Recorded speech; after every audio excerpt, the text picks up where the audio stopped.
Criei numa casa pequenina, rodeada de cercas e currais. Acordava escutando os sabiás, festejando a aurora na campina. Com o leite do peito da turina, minha mãe completava a refeição. Ajudava meu pai na plantação e se orgulhava do cabo da enxada. Minha alma matuta foi gerada nas entranhas do ventre do sertão.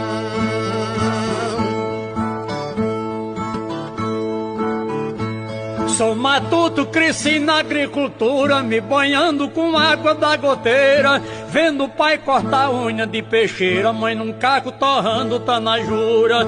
Meu café foi com cinza e rapadura, meu arroz foi de fundo de pilão, meu viagra foi graxa de pirão, leite quente, cuscuz e carne assada. Minha alma matuta foi gerada nas entranhas do ventre do sertão.